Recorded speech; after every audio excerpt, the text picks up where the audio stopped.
Now let me do this so we can be, and we'll be live on YouTube, my YouTube channel, and I'm gonna share it on Facebook too.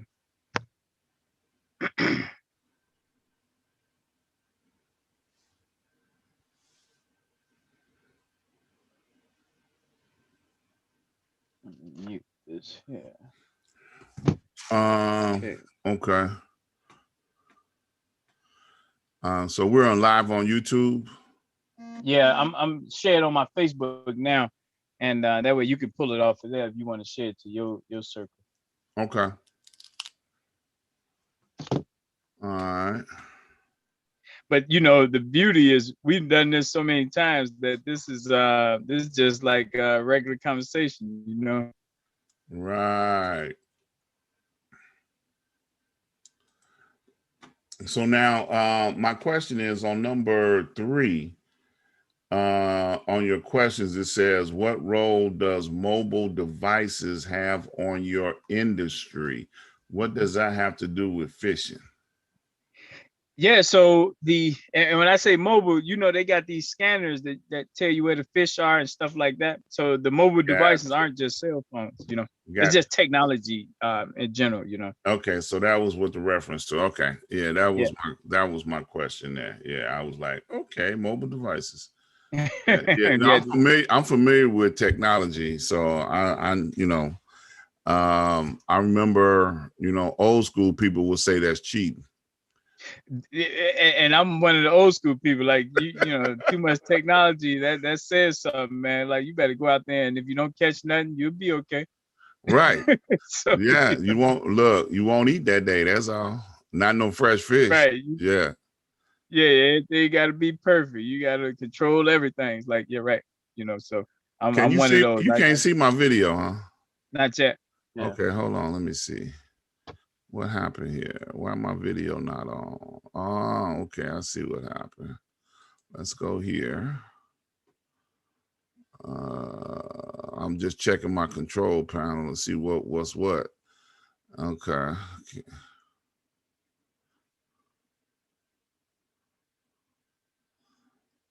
You still there?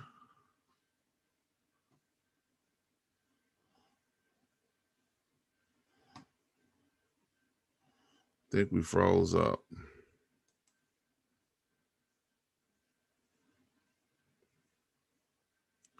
Okay.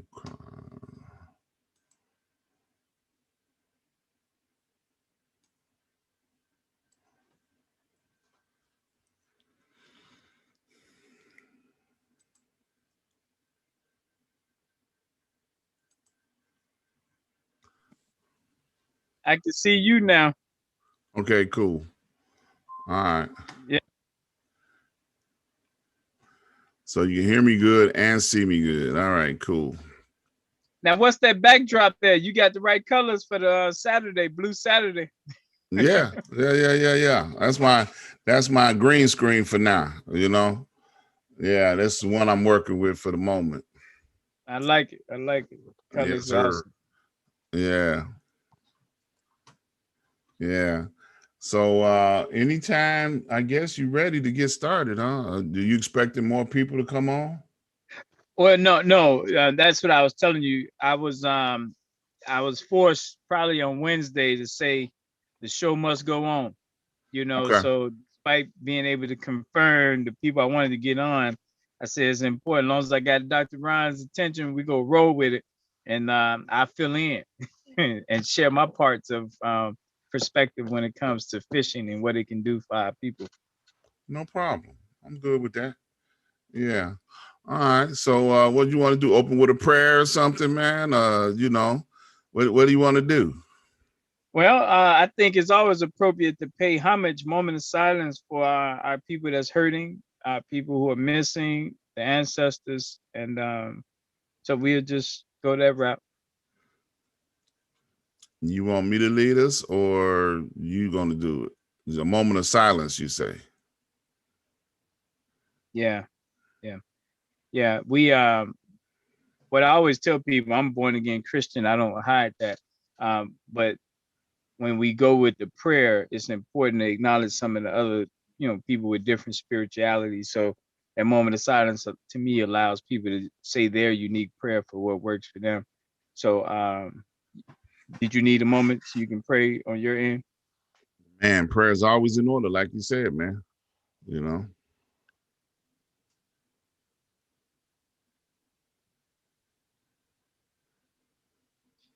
All right. Yeah. See, I'm a firm believer if you allow for the Heavenly Father to be invited in, then he'll be a part of what you're doing and it'll be blessed accordingly, you know.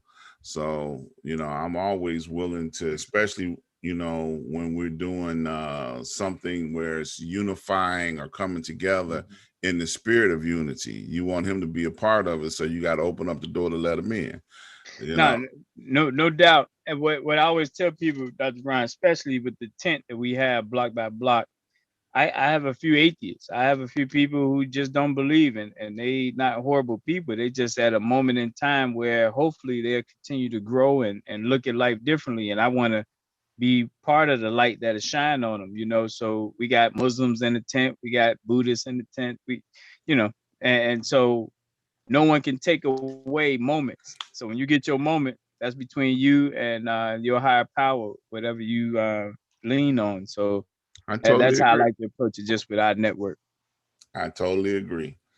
So, seeing as how I am the host of this thing, and we've had a 6-minute, opening. We're gonna proceed and go forward with this like we got 1,000 people on the line. Hey, I love it. Because that's the way I operate. That's right. So we're gonna open up with an introduction of who we are. Let's start with that. So you want to tell us who you are and what the organization is about, sir? Yes, sir. My name is Cy. It's Cyron. Only the elders call me Cyron. So if you call me Cyron, I know you old school. It's Cy. I go by SY Smith. Married father of 4 and Navy vet, 13 years in the Navy. Had a chance to travel around the world early on. Founder of the anti-violence group called National Block Club University. Worked in corporate world for almost 20 years. So I think I bring a global perspective to the table from the corporate side as well as the military. So that's who I am. Okay. Well, me, the commentator for the day, for the moment, not the day, just for the moment. I am Dr. Ron. I am the host of a broadcast called Ask Dr. Ron. I've been in the entertainment industry for over 45 years and had the opportunity to travel around the world myself in entertainment.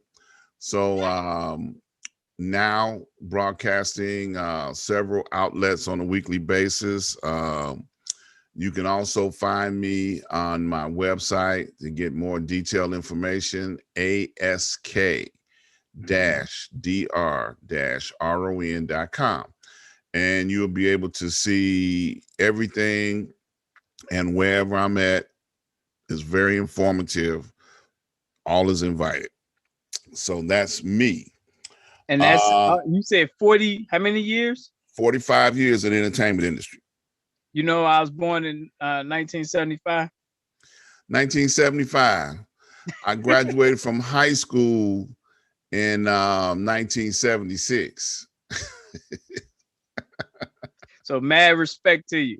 Hey man, my testimony is always the same. I'm still glad to be alive, because during this thing called Journey of Life, I've had many opportunities where I could not be sitting here right now, but by the grace of Almighty, I'm still here. And that's my testimony. I stick to it each and every day. I am not ashamed to say I am alive. I'm still alive. Okay.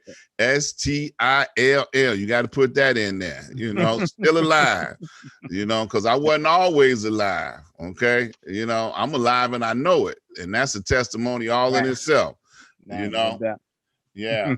So The next thing on the introduction is the zip code. I'm representing 60619 today. That is out of Chicago, Illinois, South Side, in the house, representing today. So I know that's important. Yeah. Thank you. Yeah. But mine, I tell people I had two. One is 46402. That's in the Emerson neighborhood in Gary, Indiana. That's the summertime zip code. And then 30120 is the wintertime zip code in North Georgia. So those are two zip codes that I love to rep. Yeah, everybody ain't able to have two time zones like you, brother. I didn't think about it from a time zone perspective. That you're right about that. Yeah. Yeah. Okay. Yeah, wintertime, this is your wintertime time zone. And then in the summer, you come back up here, for your wintertime, for your summertime, because the winter and summer make a difference, But I mean, that sounds good. People get on me about that, but I'm gonna stick with it because that's part of what we're working toward, Dr. Ryan, is to build that for our people, man, because we're originally from the South and the East as a people when it comes to this land. And so being able to have a North and a South location is what we hope to get a lot of our people doing. Yeah, well, when I grow up, I want to have bi-coastal. I want to be in Africa and I want to be in the United States, different times of the year. So I'm working on it, And Dr. Ryan, that fits as well. I didn't talk about the African piece with Pennies to Africa, but 3 locations then, North, South, and the continent. There we go. Now that's it. That's emptying this out right there. There you go. Yeah. So so the first question that I see here is what made it says what made the get into fishing? I know that's a typo. What made the get into fishing? Okay, so since you wrote it, you want to correct the typo? Thanks for putting me out there. Yeah. Yeah. And I think we should go ahead and let the audience know what's happening here. So National Block Club University knew that Dr. Ron, being in media already, 45 years you guys heard, would be outstanding to facilitate different audience members because in his years of experience, he know how to get the answer out of people and keep the flow going. I wasn't able to secure all of our anglers, the people that fish. One of the things I always say about Chicago, it's the toughest city to organize in because everyone is busy. Yes. Right. So getting people tied down to, especially now with Zooms, people got 6 Zooms a day. So I told Dr. Ryan, hey, if it's just me and you, let's go for it. I play angler today. And so that's what I'm doing here now. I have some fishing background that you guys will hear me speak about. That question what Dr. Ryan just posed is centered around others who would have been at the table. We wanted to go around and hear from each one of them. And the first question is, what made you get into it? How did you first get started?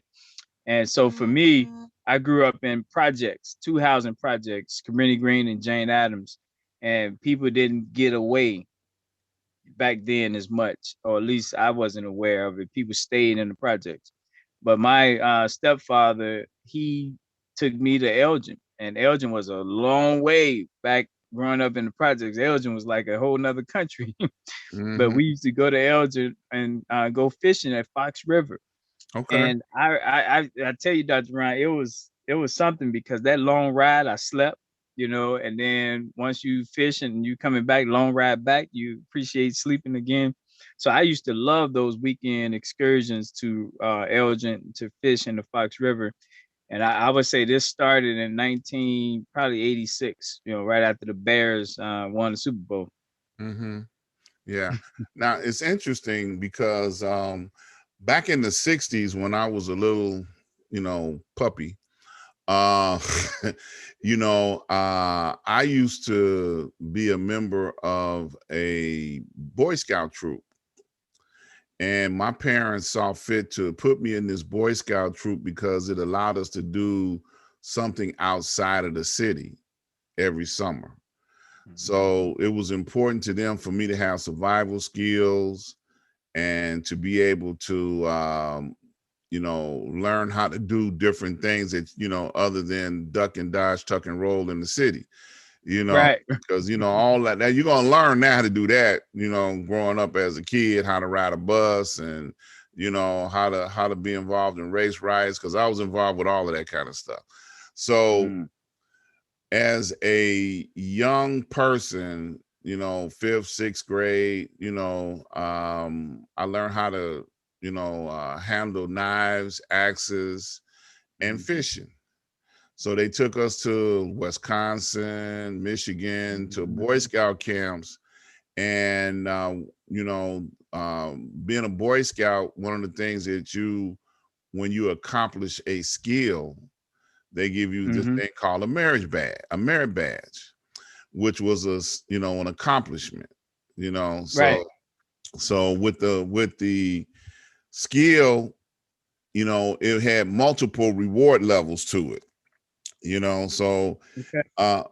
and what I mean by that was we would get together with the men, and go down by the pond and we would fish, and then they would teach us how to clean the fish, how to cook the fish, do all of those things, and then, we didn't have no cornmeal, we had cornflakes, so, you had to learn how to use what you had in order to be able to, enjoy what you had done for that day, Now, and when you say that, what do you mean corn flakes? What's cornmeal? That's what you put when you're cooking the fish, right? right. I'm talking about corn flakes, like, Kellogg's corn flakes. And what you do with that? You put it on the fish, you bread it on the fish. To eat it? Yeah. Say, It I was a don't eat fish. breading. Yeah, it Yeah, was a okay. breading. It was a breading, and then, we had like bluegills and crappies, freshwater fish, and, a lot of the men that were in the troop were Marines or, Army guys, so these guys had more ways to be able to, Survive. to survive. Exactly. So it was not unusual for us to learn something unique being out there in those woods, that of course, when we tried to come back to the city, it was not applicable. It was only applicable in the woods. Okay. Right.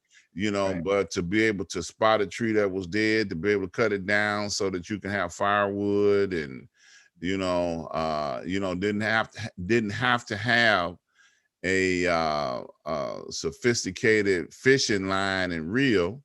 You got to be able to take, fishing line and a stick, That's right. and be able to That's right. catch fish, and how to be able to improvise on a hook, you That's know. right. And even in social media today, it's interesting. I've noticed that all over the world they have different techniques on fishing.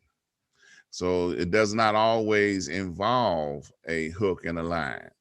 I've seen some young Right. ladies go out there and dig a hole right next to the pond and put some soda down in that hole, and all of a sudden fish start coming out. Okay. Yeah. So it's more than one way to accomplish what you're trying to accomplish. Yeah. Yeah. So I thought my experiences with fishing were starting at a very young age were very unique. It's a very peaceful and tranquil experience.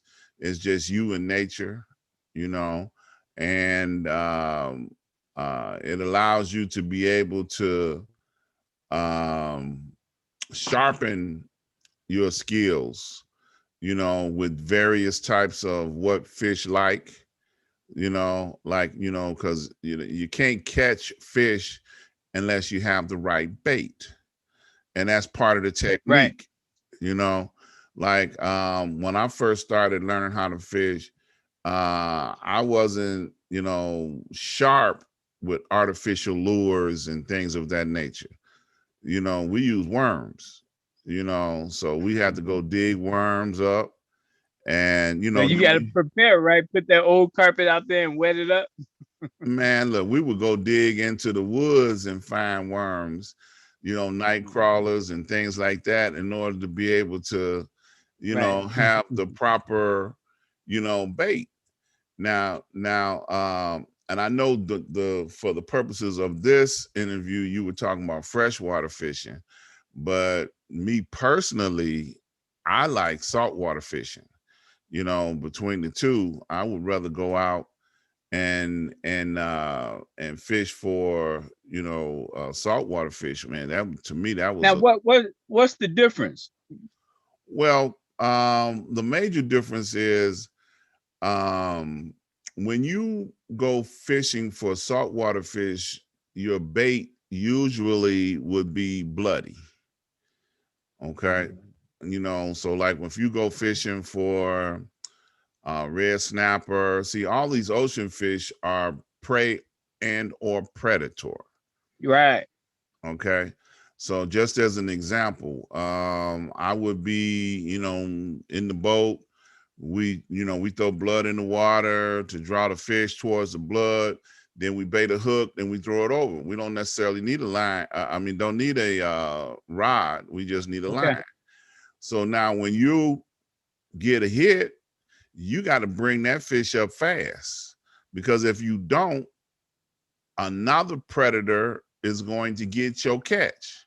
Right. So sometimes you might be trying to pull up a fish and a barracuda might hit your line. So now you got a barracuda in the boat instead of whatever you were fishing for, because you really don't know. There's so many species in the ocean, Right. you really don't know what's going to come up.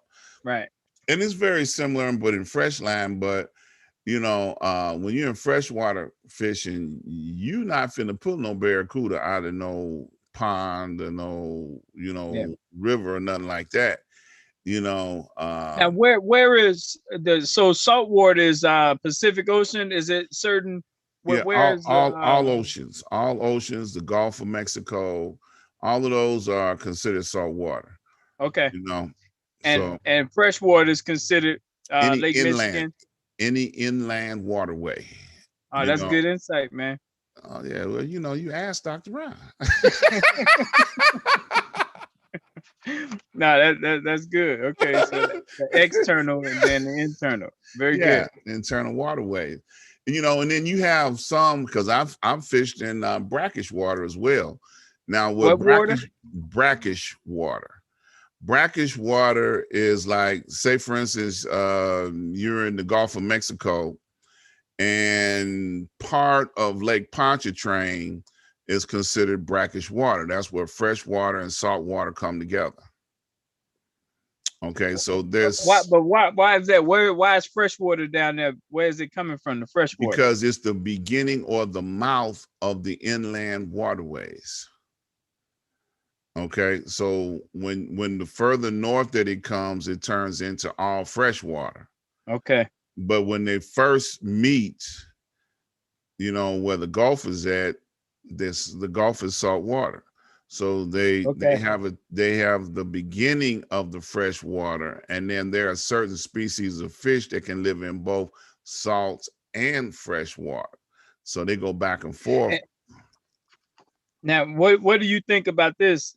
Because as I put together 60 fishing locations around the country based on our 20 cities.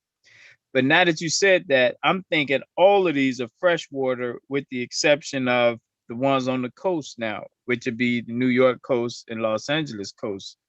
Right. Does that sound right? That sounds about right. In Florida, when you start looking down Florida, they have the same thing where it could be brackish water coming together. When I used to go to California, I had a friend of mine whose father would go fishing for flounder every day off of the Golden Gate Bridge. Every day. He would go out there trying to catch some, halibut or flounder. Those are saltwater fish, and that's what he loved to do, so that was his thing every day. So have you heard about Pier J in Los Angeles and White Point and Venice Fishing Pier? I know about Venice. I've been to Venice Beach before, and there are people all day long that go down there to crack of dawn, and they throw a line in, and some of the benefits of being in Venice Beach is they have some of the best girl watching spots in the world. So you can throw a line in the Look, ocean. I knew you was getting ready to say that. I just before you even said it, I said, "Watch you switch gears." So that's Hey Ask man. Dr. Ron, you guys. Hey man, I'm just keeping it real, brother. So you got, because think about it. Okay, when you're out fishing, it's just you and nature. Okay, there's nothing else to do. But if you're in a heavily populated area, Right. you get to do more than one thing. You get to, Right. eye candy, and then surf, fish for food, all of that, So, but generally, pier fishing is off. So for those that may not know, pier fishing is off of a dock or a harbor or something. Right. Okay. And what they do is, fish feed off of those areas.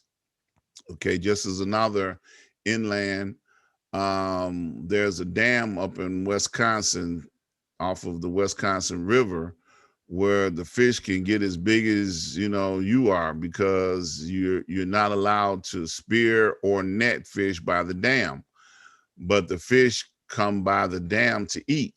Yeah. Up Yeah. up in the Wisconsin River. Yeah. Now So yeah. we was just in Miami this month, and we took a boat tour, and right where we were leaving, the dolphins came over there, and there was a bunch of them, and the reason they was coming because they was feeding right underneath there where all the fish down there, and they was getting them and chasing them, and it was like, wow, this is amazing. They stopped the boat from going out because they wanted to make sure they didn't hit none of these dolphins that was coming over there to get some fish. Yeah. Yeah. So yeah, I know you didn't think I knew anything about fishing, but No. That's good insight. Now let me read these to you so you can give me, because like you just said, you got 45 years experience out here. So I want to make sure the audience get this because people will be watching this later. So when I say these locations, these are fishing spots. You tell me if you got any insight.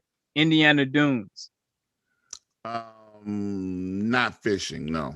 Lake Etta in Gary, Indiana. Lake Etta. No. Marquette Park, Indiana, Gary. No. Downtown Lakefront, Chicago. Yes, I have done some. Yeah. Any certain experience, good, bad? There? The interesting thing about Lake Michigan, back in the 30s, they stocked the fish with sockeye salmon. The lake with sockeye salmon. So the Lake Michigan fishing is famous for smelts and for salmon. So there's a species that exists in Lake Michigan of salmon. So it's a lot of fishing opportunities off of the shorelines, and as well as on boats, in Lake Michigan. You can do good because smelts is a delicacy in the Midwest. I'm sure you've seen smelt dinners on everybody's menu, but they're little bitty fish, and you can eat the bones and everything, when you cook them. Wow. Yeah, I don't eat fish, so I couldn't tell you. Yeah. See, how you gonna talk about fishing and you don't even know how good I'm it is? filling in. I'm pinch hitting. This ain't my area. Okay, I got you. Come on. Well, Garfield Park in Chicago. I would say no. Now, when you start talking about, let me just make a distinction here. See, Garfield Park and some of these parks that you might be naming are not flowing waters. So you don't want to eat anything that is in a stagnant pond. Whoa. You sure about that? Like, give me some insight. Like, why do you Yeah, because the water gets contaminated. So, if you got fish that are living in a contaminated pond, then quite naturally the fish is going to be contaminated. So now, sometimes I think that's a nugget. That's a big nugget you just gave our audience there. That's good. Yeah. You want water to be moving. You want it to be flowing like a stream, or connect to something that's moving, because see now, catfish can survive anywhere. Right. but I wouldn't suggest eating catfish out of everywhere, because of course I don't eat catfish myself, Right. because they are garbage fish. They eat garbage off the bottom, or Right. mud. They live in mud. One of the things that we have that would be where we get a lot of varieties that has happened in the Illinois waterways is that because of the canal, CalSag, there are ships that come in, and then there are fish that live in the hulls or the bottoms of these boats. So when the boats will stop moving, these fish, and they flush out all of the bellows or whatever they call them, all those fish enter into your waterways. So that's why we got the Asian carp in the Illinois waterways, and they're an invasive species. Right. Because they have eaten up everything that they come in contact with. So now we in Illinois have an aggressive hunting for the Asian carp. So they can them because it's a delicacy in Asia. Now, do they call it Asian carp, or is that part of a stereotype? Do like would the Asians call it the Asian carp, or that's just that's where it American thing? originated from. That's That sound like Trump with the Asian flu. no, The China they were flu, the calling China. Asian carp before Trump. Okay, So I'm just saying. So, yeah, I understand. You got to be hypersensitive when you talk about things of that nature. But I didn't say it was a Chinese flu. We talking about an invasive. It's a carp. It's a type of carp. Right. An invasive species that will endanger your ecosystem, right, according to what they had scientists had said about invasive species. So Nah, I got you. Wait, yeah, let me get. What about Washington Park? same Same thing. thing. Stagnant water. Yeah, stagnant Okay. water. You might have like 20 or 30 dead bodies floating in that pond. The only thing I know that was survived in there was that alligator, and it took them 2 months to catch him. But nah, that's Humboldt Park. Nah, that's right. Yeah, I'm glad you brought Yeah. that up. By people that watched that. Yeah. In Atlanta, Constitution Park, probably the same thing. Piedmont Yeah. Park and Red Top Mountain. Any of them? Now I would say I've never been there, but I would say the mountain probably has got streams that flow. So any water that's flowing, I would say it would probably be excellent. Now, if you just want the experience of fishing, go out there and throw a line out. Exactly. You can do it. But, most fishermen, they understand what catch and release is. So you just catch it and then you just let it go. You don't take it home for food. It's not something that you want to put on your dinner table. Now, in Detroit, you heard of the Detroit River, Hudson River, and Lake St. Clair? I've heard of them. Yeah. I believe they're running waters as well. They're flowing just like the Mississippi River. The Mississippi River flows, it flows from the Gulf all the way up to Ohio, Iowa. It flows a long way. We and this is for our audience too, though, Dr. Ron. So Bee Tree Park is in St. Louis, Creve Coeur Lake, and Park. Like you say, those parks probably got stagnant water, and then this Creve Coeur Lake probably got flowing water. You ever fished in St. Louis? No. Now, sometimes what you'll find in a lot of these parks, they'll stock them with fish. Like game reserves and parks. They'll go out there and dump so many fish in there at the beginning of the fishing season, so people will go out there and have the adventure of fishing, and I'm going to say this, it is an adventure to go fishing. Okay. I would not discourage anybody from not experiencing it if they have never experienced it. It can be fun. It's an opportunity for fellowship. If you go with your guys, you can go hang out and drink beers all day. If you don't catch nothing, you still had a good time, and it's it's also, we started talking about this even before the beginning of the broadcast, was that it has a series of learning and emotional, good and bad experiences with it, because you go expecting to catch a fish or two or three, Right. but if you don't, it teaches you how to deal with disappointment from not being able to catch a fish this day, because there's always tomorrow, you know. Right. So, Right. on the day you don't catch none, you got to have a plan B, Right. So, you go hunt rabbit or something. Now what you just said, well, what you said earlier with the Boy Scout, the key when I look at the violence happening now, and one of the questions I had for the guests was, can fishing create safer neighborhoods? And I think if you get the young people early enough, like it was for me, and you start getting them outside the neighborhood, you're giving them a perspective in their mind that more exists, that there's a life bigger than my local neighborhood. So to me, fishing, the adventure, gives them a chance to broaden their thinking and make them more of a dynamic thinker than a isolated local person only. What do you think? I totally agree. When I was a young man, in my early teens, I had the advantage of having older mentors around me, in various capacity. And they encouraged me at a young age to not want to just stay in my community, you know.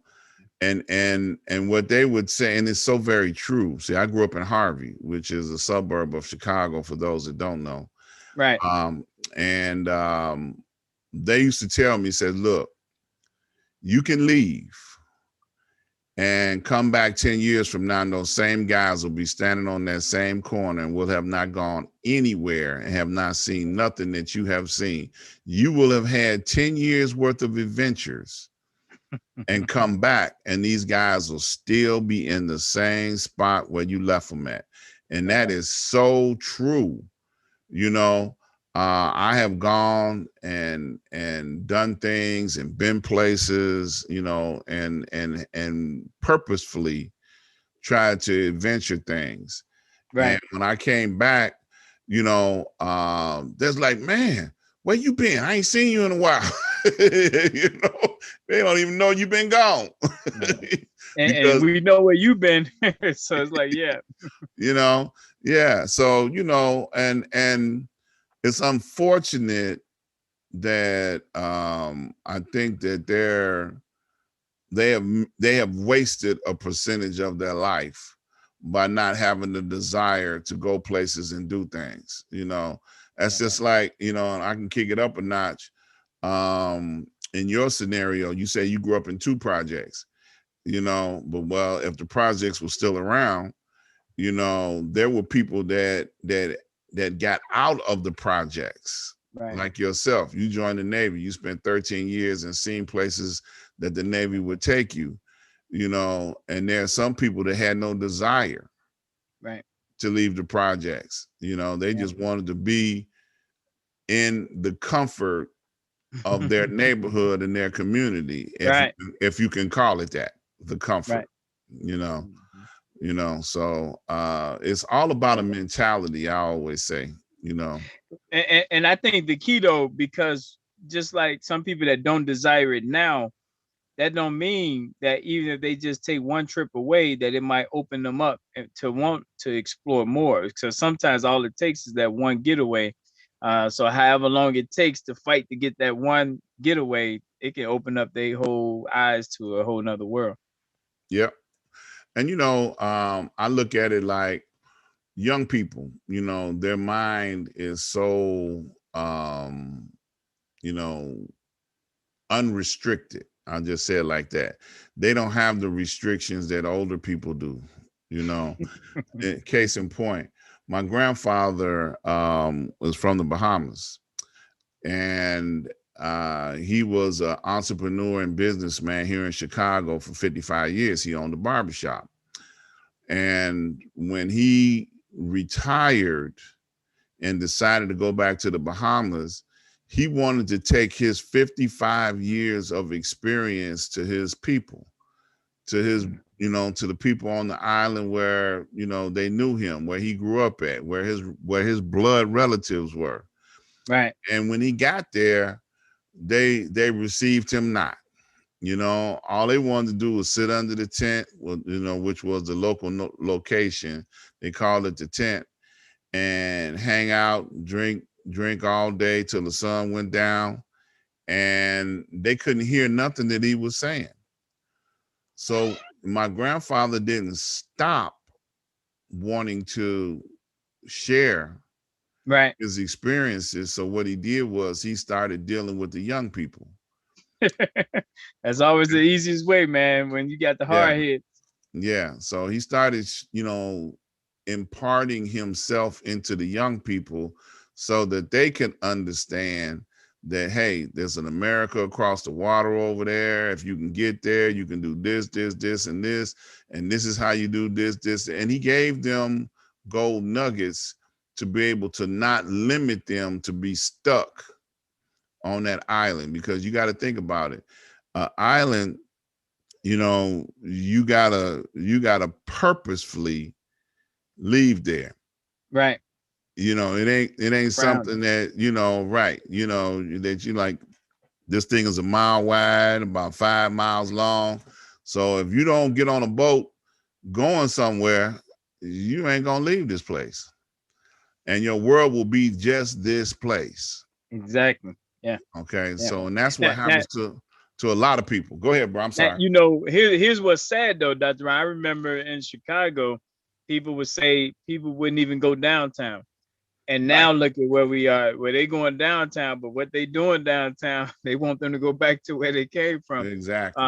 But it's good that they at least getting away from their local neighborhood, but we do need to work on the values issue so they'll know how to interact when they are in the broader community, Yeah. So I know we all off the subject. I'm sorry. I think, man, you've added so much, and again, it justifies you leading it, because it's some nuggets people go walk away with the freshwater, saltwater, and then the whole piece about eating from a non-flowing pond. That's good stuff there. Good takeaways. Yeah. I know you had a question that I definitely want to address. What role does electronic devices have on the fishing industry? And I rephrase it a little bit, okay? But what you're talking about is those fish finding devices. And I think those are generally best used by people that are professionals, because let me explain why. If I rent a boat from you and I want to go out on a fishing expedition, freshwater, saltwater, or whatever, I'm going to want to catch something as a tourist or a customer. So if you're a professional and your job is to help me catch fish, you're going to take me to where the fish are, the way you can find them. So I think it serves a purpose, and the devices do serve a purpose to help you, have the fishing experience be more successful. So I think for a professional in the business, it's a must-have. So if you are just a regular Joe Blow, out here just wanted to go with, well, if I catch something, if I don't catch something, you willing to accept the consequences no matter what. Then it's a throw of the dice. You win some, you lose some. So I wanted to address that. But I know on the technology piece, and you and I talked about it earlier, what we're hoping people will walk away from on that side is old school and current. I'm old school, just so you guys know, meaning from a personal perspective, I want to win some and lose some. And then you got some people so used to always winning that they had their little devices to try and make sure that they win all the time. What would you say about that, Dr. Ryan, from what we talked about? I totally agree. They're going out there, and I call it cheating, You know, they're gonna go out there and cheat every chance they get, because that's the whole purpose of them doing it. You know, they want to make sure they come away with a win-win every time, Right. Right. Yeah. Yeah. See, and then just as a sidebar, I would probably double check their taxes, Say that's what type of person they are, huh? Right. You know, they probably do that in every walk of life. I totally get you. Yeah. So let's see. Did we hit all the questions? I'm trying to read them and talk at the same time.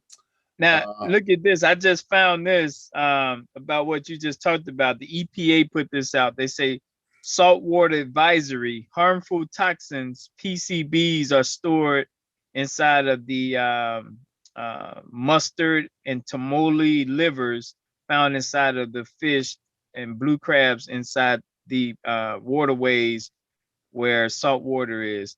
Then they got the clean water. Many of our rivers, lakes, and coastal areas are experiencing algae at the blossoms. And so even those freshwater, they got some algae there. So they were just telling them to be careful. This is the EPA, Right. Environmental Protection Agency, talking about toxins on both water, salt water, and fresh water. Yep. Yeah. And even going back, quite a few years, when they had the oil spillage in the Gulf, that affected the ecosystem along the Gulf, the coastlines as well. Big And time. for generations to come, they had many problems with crustaceans, like the crab, the shrimp, the oysters, their environment was contaminated and poisoned.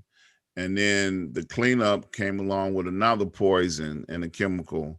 Right. So it damaged the ecosystem for, generations of crops to come, as they would say. Yeah. Yeah. I got this also. They say this is out of the Georgia. So all of our people that's watching from Georgia, there's 1.1 million residents that are registered anglers in Georgia. It's responsible for $1.3 billion in sales and $2.1 billion in ripple effect every year.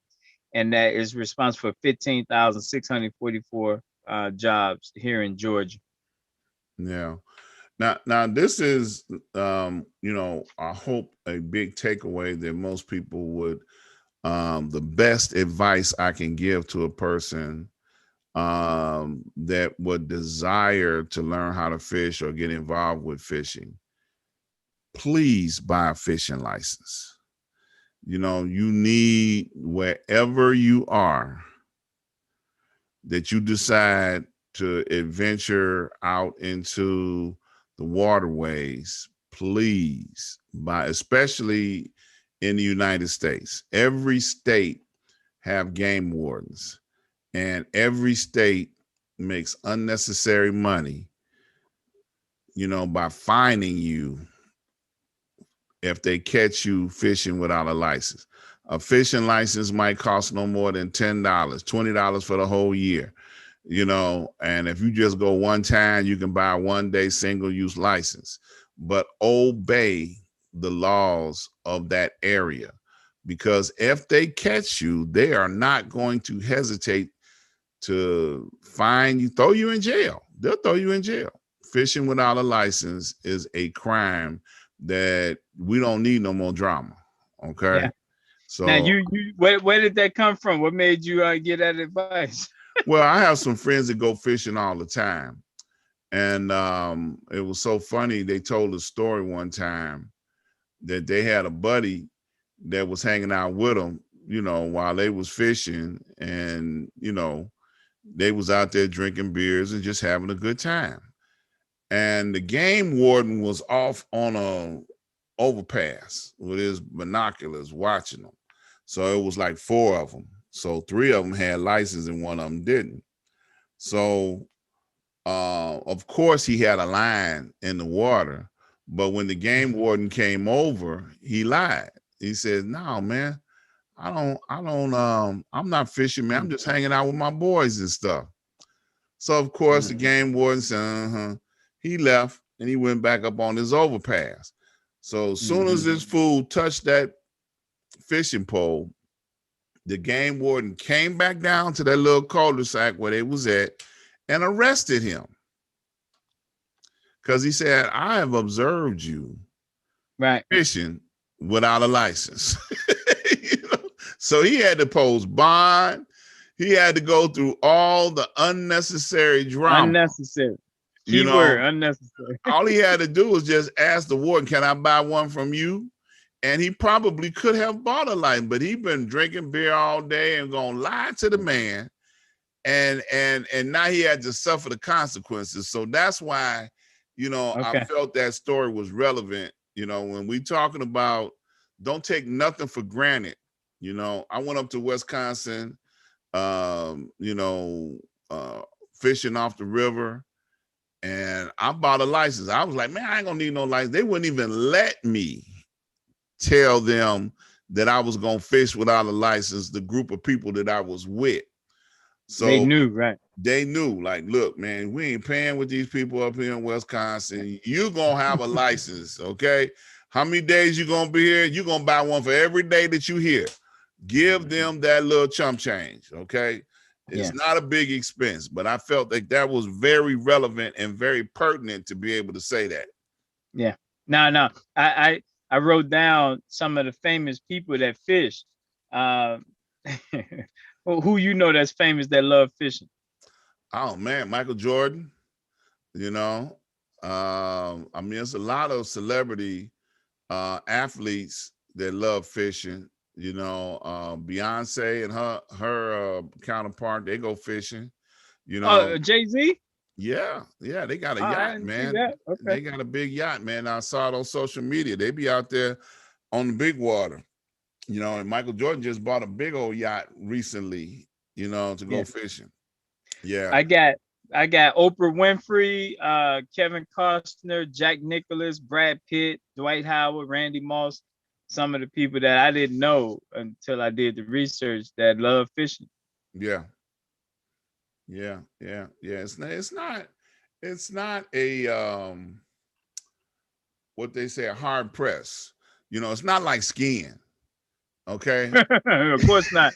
Yeah, I'm guilty of that. So you gotta love snow to want to go skiing. Okay. Yeah. Fishing is like, hey, yeah, let's go. Let's get on the boat and go, And some of these millionaires that got the yachts, that's almost lazy because you out there anyway. Why not? You know what I mean? Hey, man, fresh fish is a delicacy, man. Even though you don't eat it, yeah, it's a delicacy. I love fresh fish.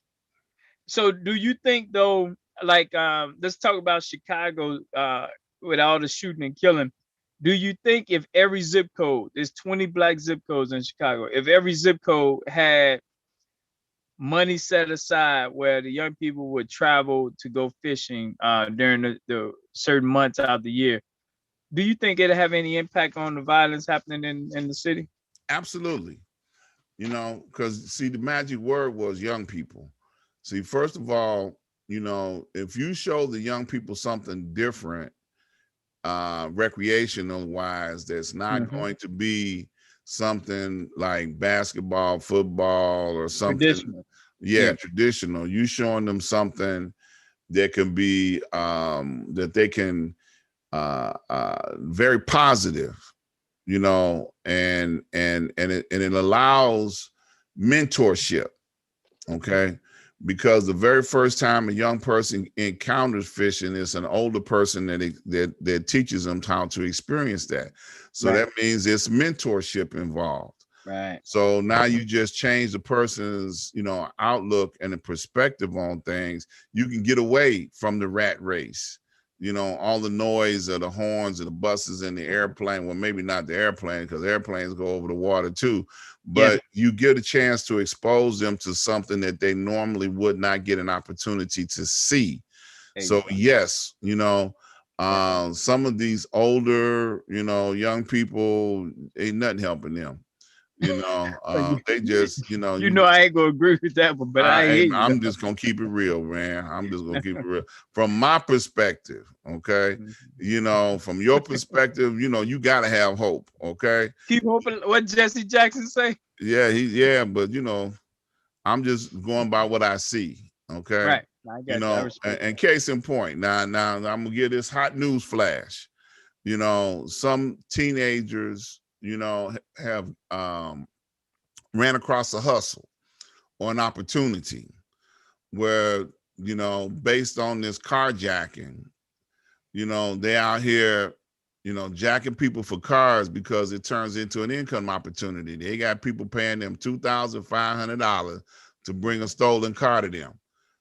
So, they're gonna keep doing it until they get popped, Let me. So out of 5 guys that are hanging on your corner into mischief, only 2 are hardcore. The other 3 are wannabes. They're easy to convert over. You just gotta give them that outlet. So I'm with you for those 2, Dr. Ryan. But them 3, that's where my hope come in at. Because if we get them out, we can win them over. Them other 2, they what you said. They probably been in bad shape for 10 years plus. But the key word is if you can get them away from those 2 that are bad influences. Okay. You provide the you provide the outlet. You provide the outlet. That's what I would tell the people. Word is if. Mm-hmm. No. I'm with you. But it says something about us and if I'm not, we don't even create the outlet, right? Yeah, like but I'm not against the if, because I believe that those statistics have been around for a very long time. Out of 5, 2 of them are going to be incorrigible and a bad influence for everybody. But what they say, it only takes 1 bad apple to ruin a whole barrel full of apples. Okay, because everything that bad apple comes in contact with is going to start the process of deterioration. Okay, but what if we looked at it this way? You're right. On a block of 100 people, 20 houses, 5 people in each house, 100 people. What's the problem with 5 guys hanging on the corner? Is it 5 guys on the corner or the 95 people who is allowing them to hang on the corner? Well, you have to look at it like this. When I was coming up in the 50s and 60s, when we got together in, I ain't gonna say 50s because I ain't that old, but in the 60s and 70s, we were only allowed to come together for a purpose. Okay, not just to hang out. That's deep. Okay. That need to be spoken more. People need to hear that more. Yeah. What y'all come together for? Yeah, that's. Well, I know we almost at this time. I got to make sure I do this promotion real quick, on Dr. Ryan, and what you have done and contributed is gonna have effects all the way to next U.S. Fishing Convention next year, next February. So I want to thank you for being the premier facilitator this year. The African American News Journals is our sponsor, and we're working on getting these historical news journals of every single person in America, because it tells the history about what we've been through. And every Black person that you see, if they haven't given up, they strong, because we've been through a whole lot that a lot of other groups haven't been. So I want to give kudos to the historical news journals. I want to give kudos to Dr. Ryan for putting this, facilitating this, and to our anglers who wasn't able to get on. Get ready for next year. So thank you, Dr. Ryan Ford. Any closing remarks that you have? I'm just gonna say it like this. If you have the opportunity to go fishing, go and enjoy. All right. So I appreciate you, man, and I'm gonna call you afterwards. Yes, sir. Take care. Peace. Peace, everyone.